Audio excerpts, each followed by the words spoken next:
Hi friends, Nagercoil போகிற வழியில் சுங்காங்கடை பகுதியில் நிறைய மண்பாத்திர கடை இருக்குது. எனக்கு 2-3 பொருட்கள் வாங்க வேண்டியிருந்ததாண்ட ஒரு கடைக்கு போனோம். அங்கே பார்த்தீங்கன்னா நிறைய மண் சட்டிகள் விதவிதமாக இருக்குது. எந்த சட்டி எடுக்கிறதுனே தெரியல, அவ்வளோ இருக்குது.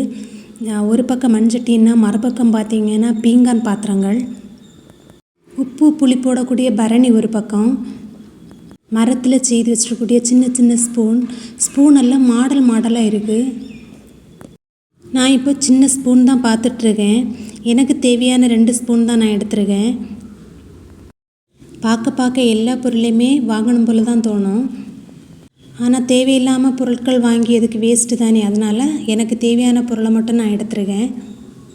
சிரட்டையில் நான் கரண்டி பார்த்துருக்கேன், ஆனால் இவ்வளோ பாலிஷாக இருக்கிறத பார்க்கல. இப்போ அதை தான் பார்த்துட்ருக்கேன். ரொம்ப அழகாக இருந்தது.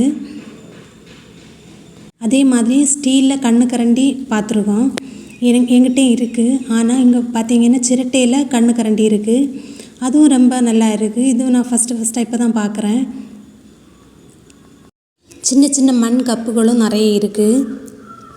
மூடி போட்ட மண் சட்டி, சாம்பிராணி திரி கொளுத்தி வைக்கக்கூடியது, சாம்பிராணி புகை காட்டக்கூடியது, அகல் விளக்கு, இடிக்கல்லே சின்னது பெருசுன்னு நிறைய இருக்குது. சின்ன சைஸ் அம்மி, உரல், இப்படி விதவிதமான பொருட்கள் எல்லாமே இருக்குது. நீங்களும் அந்த பக்கம் போனீங்கன்னா போய் பாருங்கள், தேவையான பொருளை வாங்குங்க. நான் என்னென்ன பொருட்கள் வாங்கியிருக்கேங்கிறத பார்க்கலாம். நான் வாங்கின பொருட்கள் இது தான். ஒரு மீன் சட்டி வாங்கியிருக்கேன். இது ரொம்ப வெயிட்டாக இருக்குது. ரொம்ப நாள் யூஸ் ஆகுமான்னு எனக்கு தெரியல, நான் யூஸ் பண்ணிட்டேன். இங்கே ஒரு சின்ன சட்டி இருக்குது. இது பார்த்தீங்கன்னா பார்க்குறதுக்கே அழகாக இருந்து, இதுக்கு எதுக்கு வச்சுருக்காங்கன்னு பார்த்தா முதுகு சொறைகிறதுக்காக நானும் ஒன்று வாங்கியிருக்கேன்.